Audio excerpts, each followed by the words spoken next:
pensée unique et idée interdite.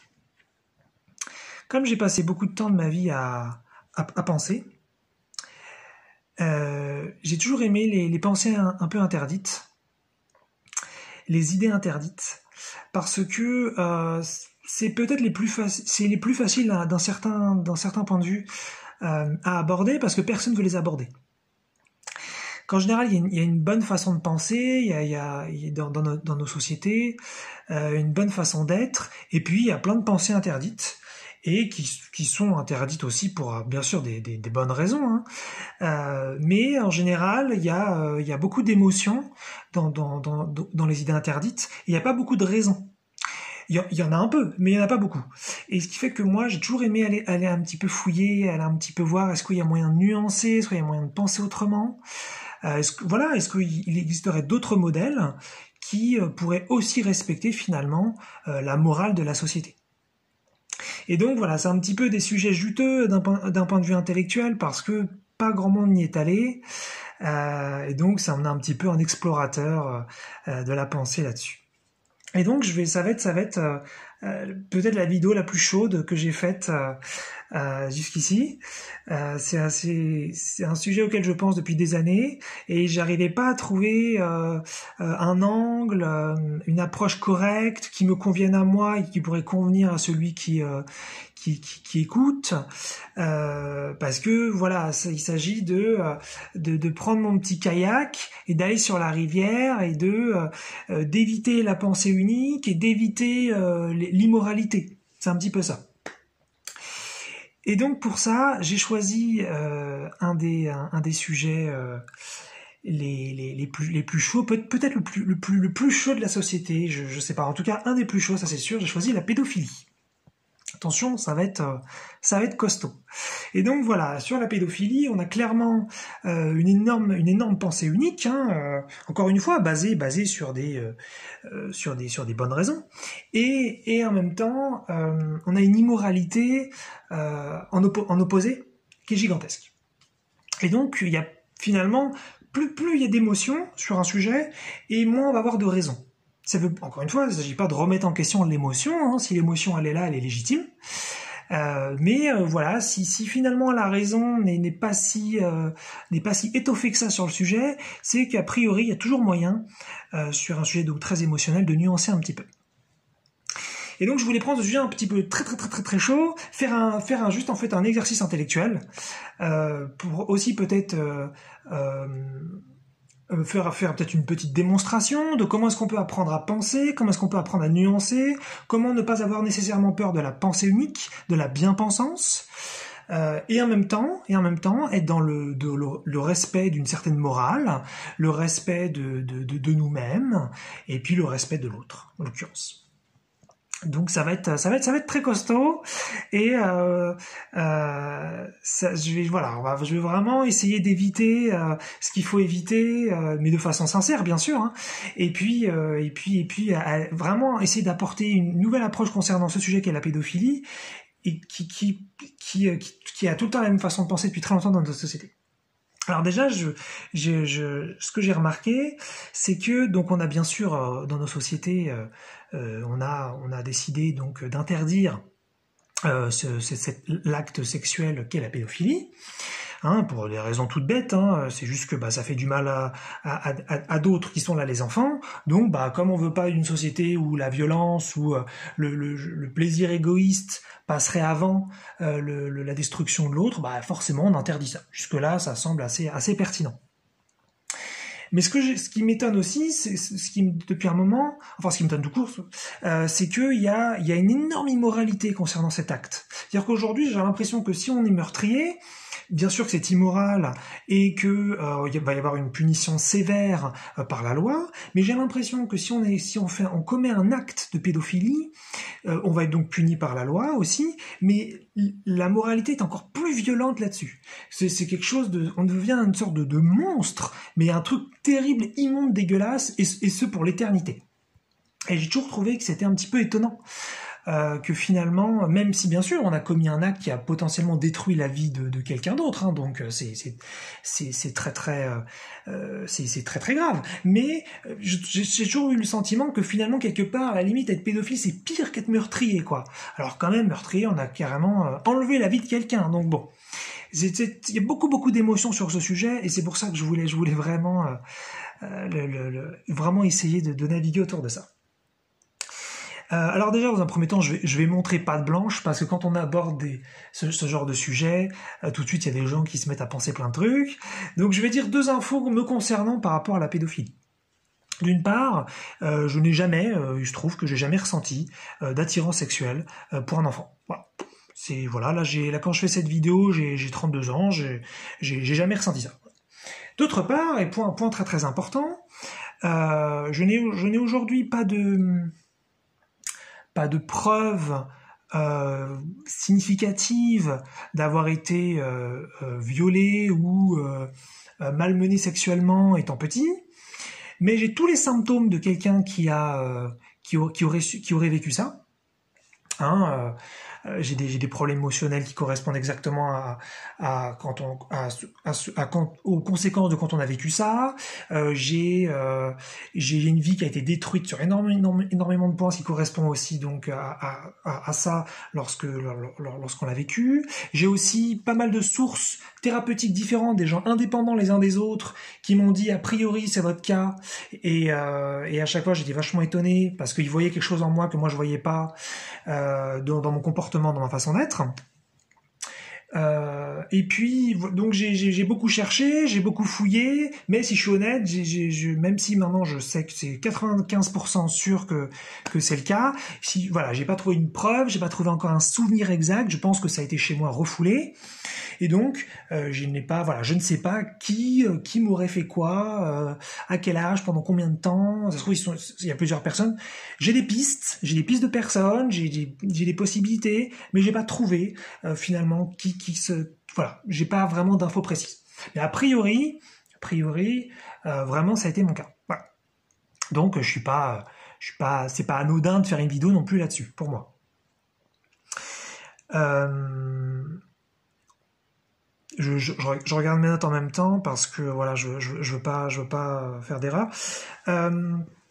Concernant donc la pensée unique, le souci de la pensée unique, qu'elle soit sur un sujet comme la pédophilie ou finalement n'importe quel sujet qui serait politisé et qui ensuite régit un peu nos vies, c'est que ça fait une forme de religion, une forme de dogme. Même si, encore une fois, c'est basé sur une bonne intention, on cherche à protéger des êtres humains, donc il y a clairement une bienveillance et de bonnes intentions derrière, ça en fait une religion, ça en fait un dogme, et dedans, on va trouver ensuite une haine d'une autre façon de penser, d'une autre façon d'approcher la vie, d'approcher l'existence. Donc moi déjà je fais toujours gaffe, quand il y a un sujet de toute façon qui est dogmatique, qui est devenu religieux dans son sens négatif, parce que religieux ça peut être extrêmement possible bien sûr, mais religieux dans le sens où on peut pas penser autrement, c'est interdit, et si on pense autrement on doit être puni, on doit être haï pour ça, parce que c'est exactement ça aujourd'hui le dogme autour de la pédophilie. Si vous apportez une petite nuance dessus, vous allez être extrêmement mal vu. Pourtant vous allez voir que je vais très très bien naviguer dans mon petit kayak entre la pensée unique et l'immoralité. Mais il faut toujours faire. Moi, je conseille de toujours faire attention au dogme.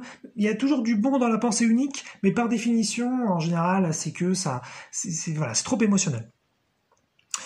Avant donc d'aller un petit peu plus loin dans le sujet, évidemment, on est en train. J'aborde donc une question de sexualité, une sexualité interdite dans nos sociétés, mais une sexualité quand même. Et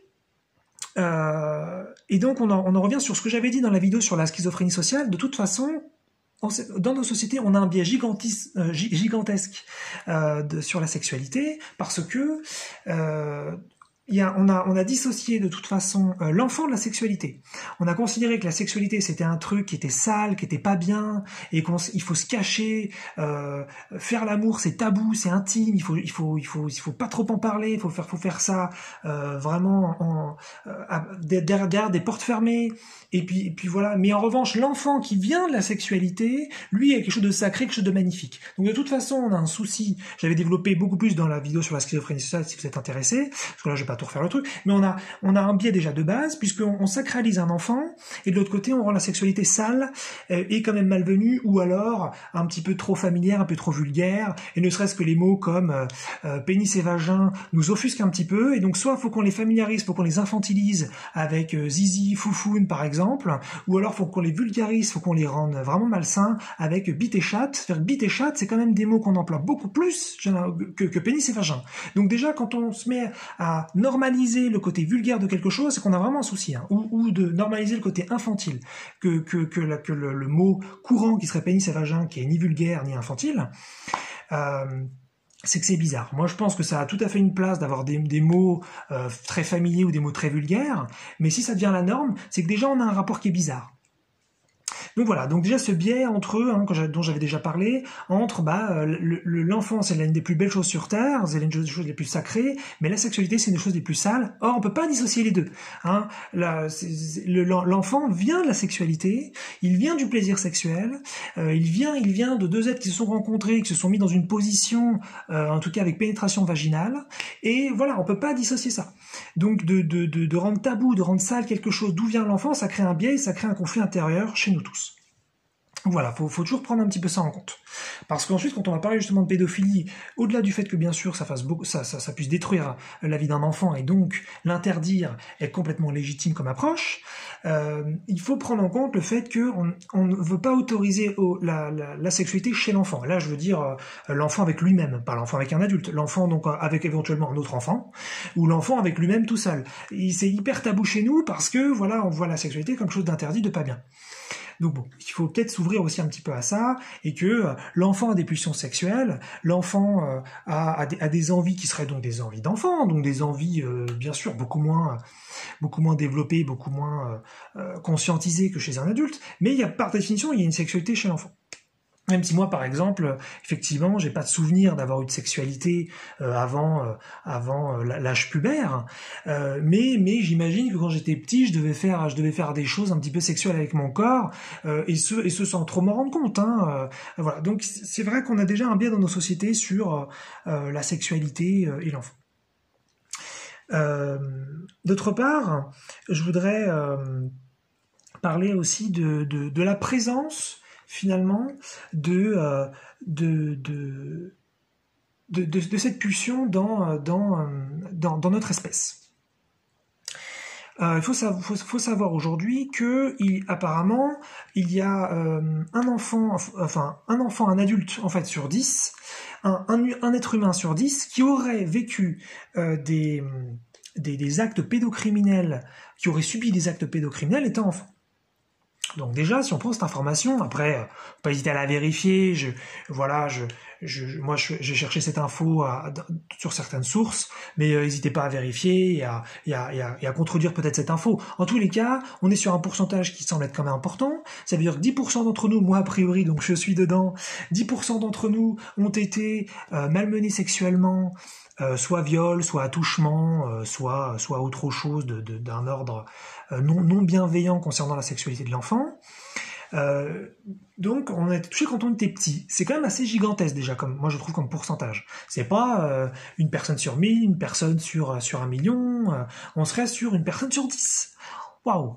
Donc c'est ouf, ça veut dire qu'il y en a sans doute beaucoup d'entre nous qui sont pas conscients de ça, qui pensent qu'ils sont pas du tout concernés. Moi j'en fais partie parce que moi c'est ça seulement il y a quelques années, en allant voir des thérapeutes pour des raisons différentes, et en plus des thérapeutes qui ne se connaissaient pas et qui avaient des techniques différentes, qui me faisaient des renvois bizarres, et ils me parlaient de ça et ils me faisaient des allusions et on comprenait qu'il y avait un lien. Que j'ai commencé à me faire à l'idée, mais au début je me disais mais non, je suis pas du tout concerné, je vois pas, j'ai pas de souvenir, je vois pas pourquoi moi je tomberais dans la catégorie. Bon, mais a priori donc 10% d'entre nous seraient concernés. D'autre part, il y a aussi bien sûr tous ceux qu'on ne prend pas, qu'on ne choque pas.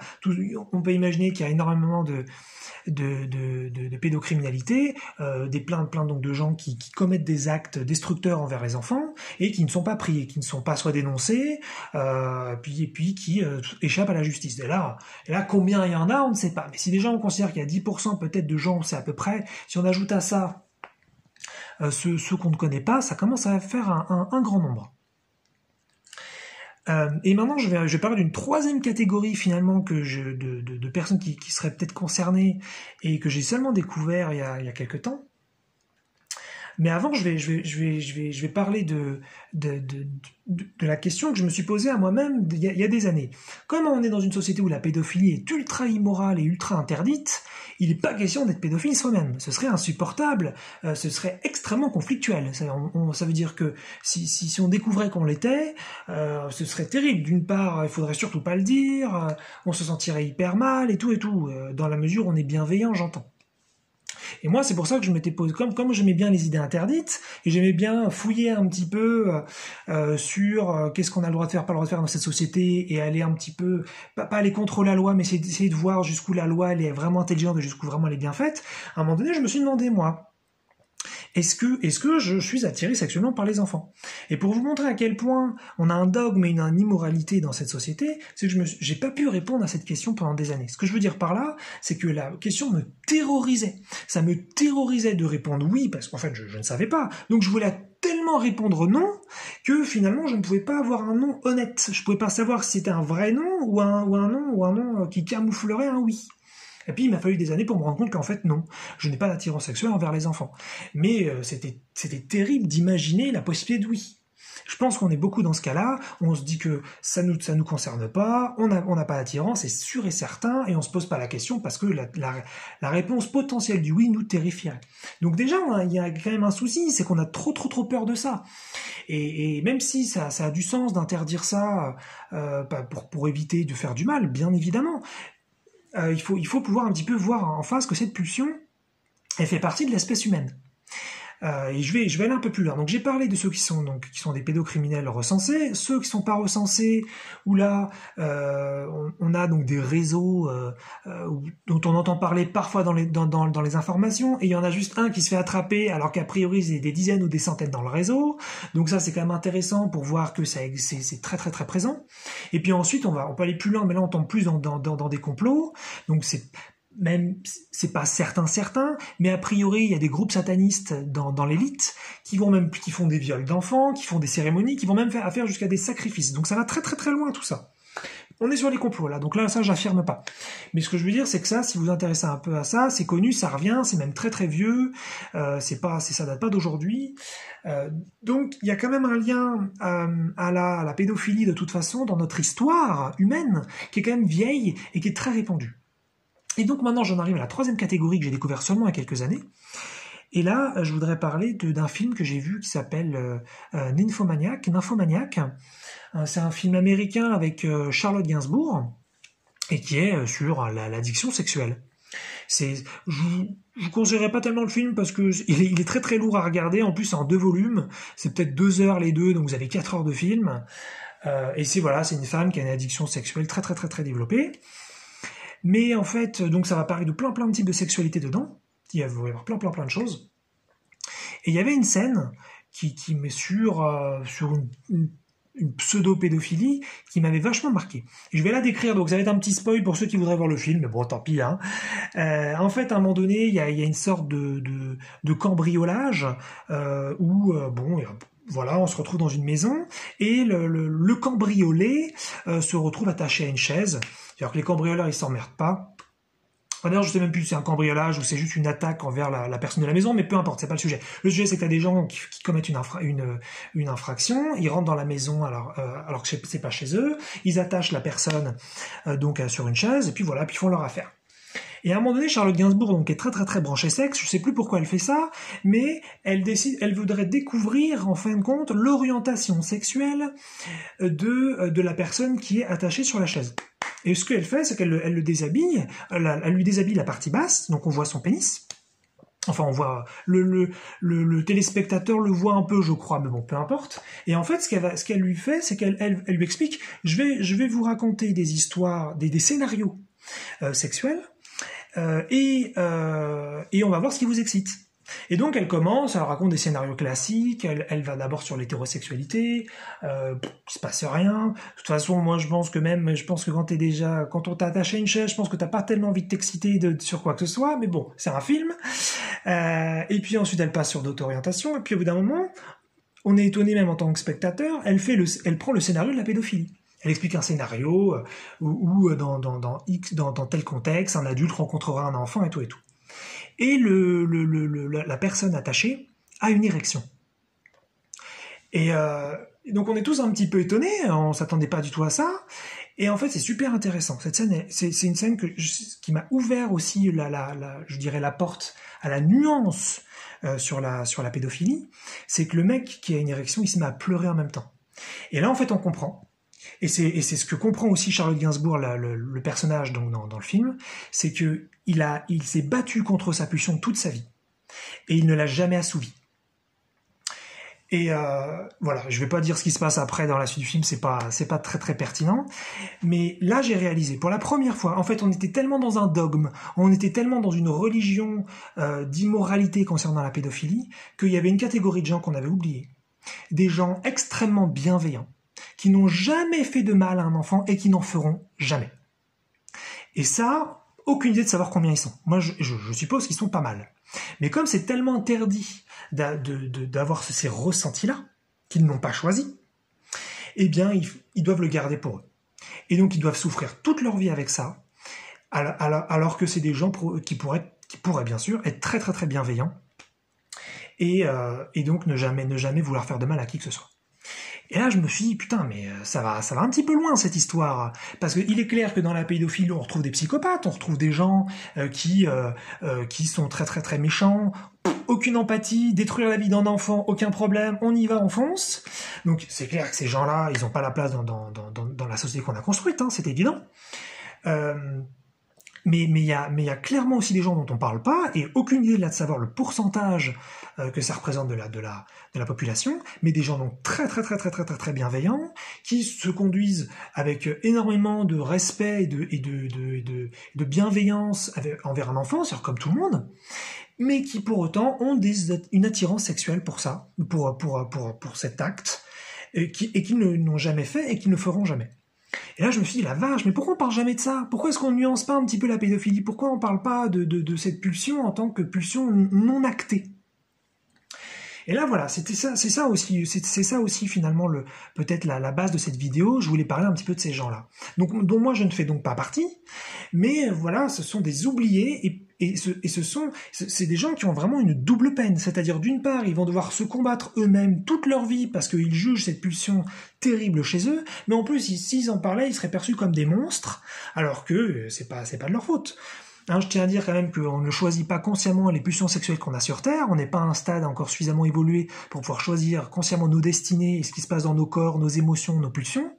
Donc finalement, qu'en tant que société, on condamne l'acte, ça me semble absolument pertinent, puisque cet acte va engendrer des conséquences désastreuses. Hein, j'en suis le produit, même si je suis sûr à 95%, j'en suis typiquement le produit. Donc il est certain que cet acte ne peut pas être encouragé et avoir une punition sévère de la part de la société fait sens. Mais ensuite, finalement, de rendre immorale et monstrueuse la pulsion en elle-même, ça pour moi, ça fait pas sens.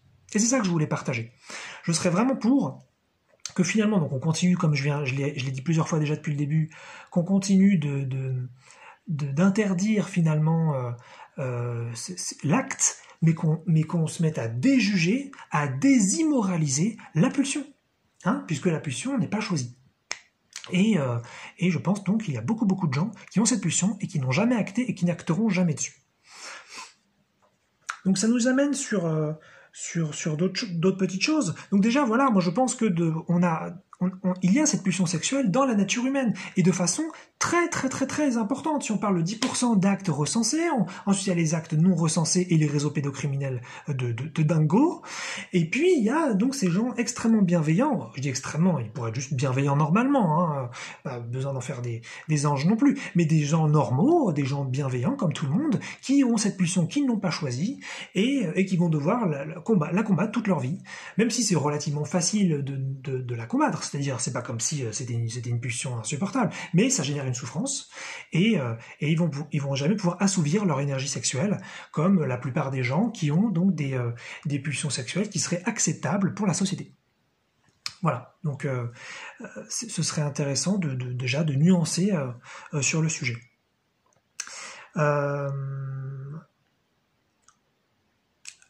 J'ai oublié de préciser quelque chose. Pourquoi aussi c'est compliqué de toute façon le sujet de la pédophilie, parce que il s'agit de ça. Puisqu'on a, comme je l'ai dit plutôt, un biais sur la sexualité et l'enfant, on veut vraiment dissocier les deux, donc on interdit de la sexualité à l'enfant, que ce soit donc encore une fois avec lui-même ou avec un autre enfant, de façon naturelle, je veux dire, voilà, je sais pas, je suis sûr que des enfants entre eux, ils doivent se faire des trucs dont on n'a même pas idée, hein, et puis ils se rendent même pas compte de ce qu'ils font, et puis on n'en parle pas, et puis voilà. Hein, je dis pas qu'il faut encourager ça, je dis juste que ça doit être des phénomènes qui se produisent. Et en fait, voilà, moi, voilà, en réfléchissant un petit peu par moi-même, je pense qu'il y a 3 critères pour autoriser une relation sexuelle. Il faut donc déjà un développement physiologique suffisant, hein, puisque là, si on est à un âge trop jeune, bah déjà le corps il est pas complètement préparé, donc on peut abîmer le corps. Et puis ensuite, il faut donc un consentement, évidemment, mais surtout ensuite il faut de la conscience. Parce que si on a un enfant qui consent mais qui n'est pas conscient de ce à quoi il consent, ça veut dire qu'il ne se rend pas compte de ce qu'il fait et il pense que ce qu'il fait c'est une bonne chose. Alors peut-être que ça va l'impacter terriblement, mais il pense que voilà, c'est embêtant. Donc c'est pour ça que c'est compliqué, c'est un sujet compliqué parce que par exemple on va dire 18 ans on est majeur, après on parle de la majorité sexuelle qui est à 16 ans, puis en fait maintenant je crois qu'elle est passée à 15 ans, et puis après on discute oui mais si à 13-14 ans on est consentant. Bref, tout ça est un peu compliqué. Moi je serais plus finalement sur du cas par cas, puisqu'il y a des enfants qui finalement sont très très immatures, donc on va dire donc en adolescence, ça veut dire même à 17 ans ils pourraient être très très immatures, ils pourraient ne pas se rendre compte et peut-être qu'une sexualité pourrait leur faire beaucoup de mal, mais pour autant elle est autorisée, donc voilà. Et puis peut-être qu'il y a des enfants de 14-15 ans effectivement qui sont très très très matures et qui savent très bien ce qu'ils font. C'est pas évident, c'est vraiment pas un sujet évident. Moi je pense qu'il faudrait mieux faire du cas par cas, et à ce moment-là il faudrait potentiellement avant qu'il y ait toute relation telle qu'elle soit, que peut-être une forme de commission d'experts, j'en sais rien, mais qui viennent un petit peu checker et voir est-ce que donc on a le développement physiologique, le consentement et la conscience. Et je pense que dans beaucoup de cas on l'aurait pas, mais peut-être que dans quelques cas précis on l'aurait. En tout cas c'est un sujet compliqué. Et c'est sûr que là où je suis d'accord avec la société, c'est que à défaut finalement de pas savoir, autant être un petit peu rigide et de dire par exemple allez c'est 18 ans ou c'est 16 ans mais vraiment avant c'est pas possible, et puis encore si c'est 16 ans il faut que ce soit entre 2 mineurs et pas entre mineurs et majeurs. Voilà, c'est sûr que quand au bout d'un moment c'est pas possible de faire du cas par cas et que il faut penser donc à la collectivité, autant jouer la carte de la sursécurité, comme ça au moins on réduit le risque de destruction de l'enfance, et ça fait sens. Mais voilà, il y a donc ces gens bienveillants, et il faut aussi les prendre en compte. Et je vais un tout petit peu aller là-dessus. Donc en fait l'idée ce serait quoi? Ce serait que, comme en fait c'est super super super mal vu, on pense souvent que ces gens-là ils sont malades.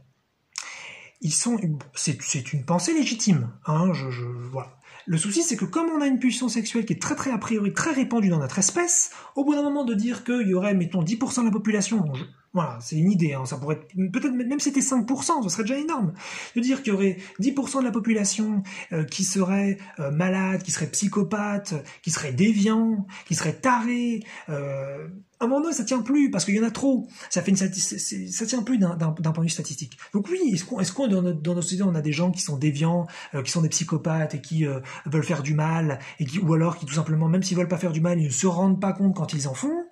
Bien sûr que oui, on en a. Mais au bout d'un moment, on peut pas dire que c'est 10% de la population, c'est beaucoup trop. Donc il va falloir gentiment prendre en compte un petit peu aussi le fait que cette pulsion, elle est dans notre espèce et il faut la voir en face. Et ça me fait penser un petit peu aussi à alors, je vais faire une comparaison un petit peu osée, mais c'est pas grave si je me plante, c'est pas méchant. Il y a pas mal de débats, là on est en septembre 2021, il y a pas mal de débats autour du cannabis et tout ça, et en fait on se rend compte que on a fait une répression pendant extrêmement longtemps autour de la drogue, et que finalement, ça, même s'il y avait peut-être de bonnes intentions et une bonne volonté et une bienveillance derrière cette répression, les résultats sont pas terribles. Et c'est pour ça qu'au finalement, on réfléchit à peut-être approcher le cannabis, par exemple, ou d'autres drogues différemment, pour finalement continuer de protéger finalement les gens, mais en même temps, essayer de gérer un peu mieux le sujet.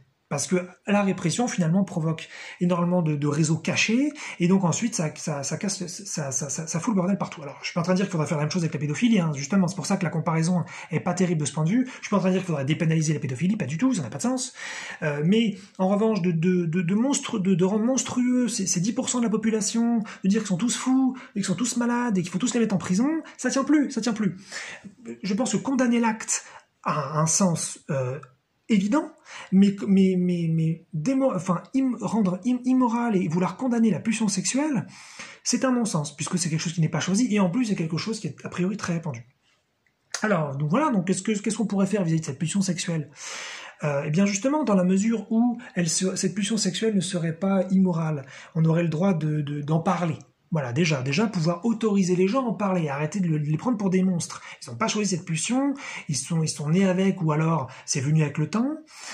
Déjà de pouvoir s'exprimer sur le sujet. Et à partir du moment où c'est autorisé, ne serait-ce que dans un cadre privé, hein, avec un médecin, avec un thérapeute, avec quelqu'un qui serait un expert sur le sujet, on va peut-être justement pouvoir proposer une approche, comment vivre avec ça. Parce que l'idée, ce serait ça. C'est pour ça que je prenais l'exemple de la drogue, c'est qu'au bout d'un moment, la drogue, elle existe, et il y a du deal qui se répand.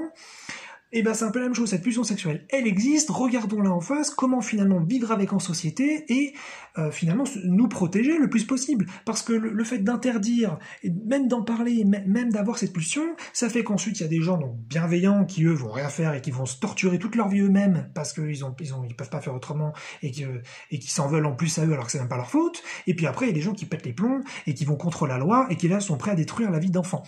Donc dans tous les cas, si cette pulsion elle pouvait être exprimée autrement, évacuée autrement que par donc l'acte sexuel, eh bien justement on aurait finalement sans doute moins de pédocriminalité et puis moins de souffrance aussi sur le sujet.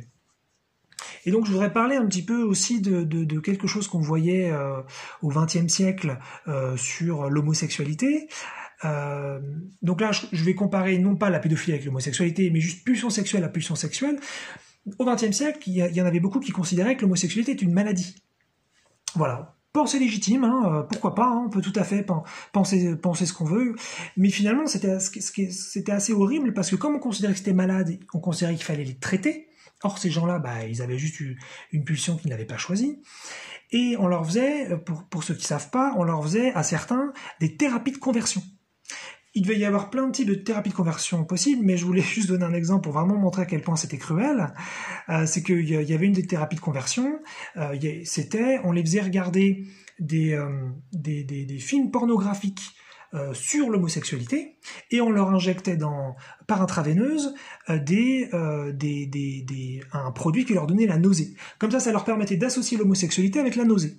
Ce qui était un truc, mais qui semble complètement barbare aujourd'hui, complètement fou. Et pour autant, aujourd'hui, par rapport à donc, encore une fois, on ne va pas comparer homosexualité et pédophilie, puisque l'homosexualité, c'est entre deux personnes adultes consentantes, alors que dans la pédophilie, on a un être qui n'est pas conscient, ou alors qui n'est pas conscient, mais en tout cas, comme il n'est pas conscient, tout cas, il va être complètement abîmé. Donc, c'est sûr que c'est pas la même chose. Mais on peut comparer, en revanche, pulsion sexuelle et pulsion sexuelle dans la mesure où les deux font partie de l'espèce en grande quantité, puisque la pulsion sexuelle de l'homosexualité fait partie de l'espèce de façon importante. Et donc, à un moment donné, de dire, c'est une maladie ou c'est déviant, ça va plus. Donc, on en a fait un truc, finalement, qui maintenant, en majorité, est perçu comme sain et est perçu comme une chose ni bonne ni mauvaise, mais en tout cas, pas mieux ou pas moins bien qu'autre chose. Mais la pulsion sexuelle de la pédophilie, il faudrait que ça devienne quelque chose de similaire, donc pas pour autoriser l'acte, puisque là, ce serait pas possible dans notre société, mais en tout cas, dans le fait que ce soit pas choisi, et dans le fait qu'il n'y ait pas de méchanceté derrière, et qu'il n'y ait pas forcément de malveillance derrière cette pulsion. C'est juste quelque chose qui vient de la nature, qui vient de notre espèce, et il faut qu'on la voie en face, et qu'on la gère.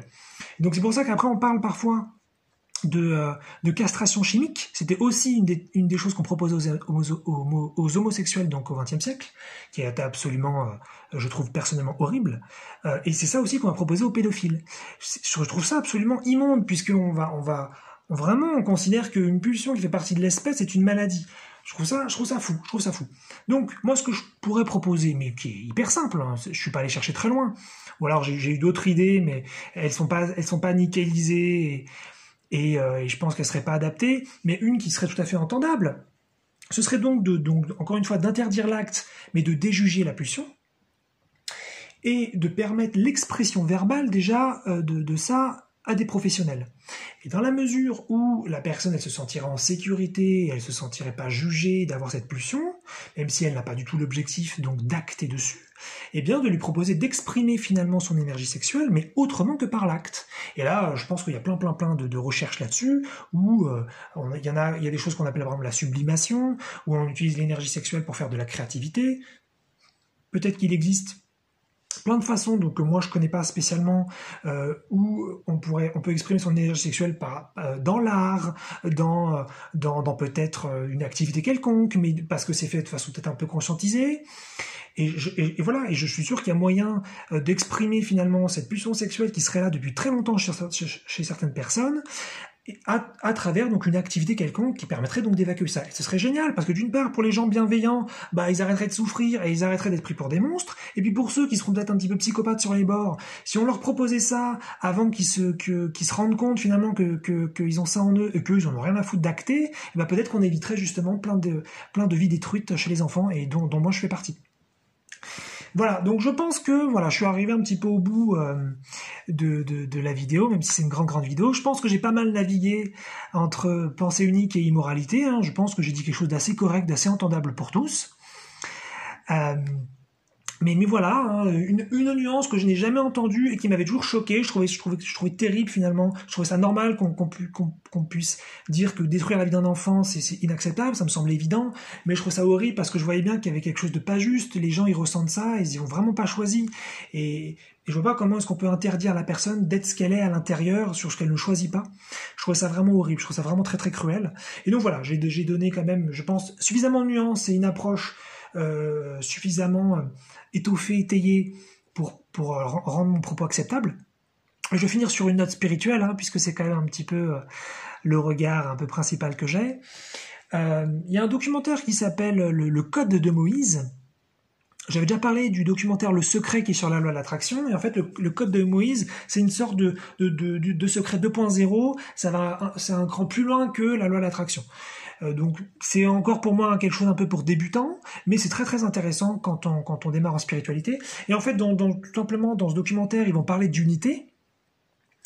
Ils vont parler d'unité et ils vont donner donc l'exemple de meurtrier, parce qu'ils pouvaient pas se permettre, je pense, de donner l'exemple de pédophilie, c'est peut-être trop hard comme exemple. Mais quand on comprend qu'on est un avec le tout, et que finalement tout ce qui est à l'extérieur est à l'intérieur, et que toutes les horreurs qui sont à l'extérieur sont aussi à l'intérieur, bien sûr, tant qu'on le ressent pas, tant qu'on le conscientise pas, ça nous semble impossible. Et donc ça, il faut être bienveillant avec soi-même.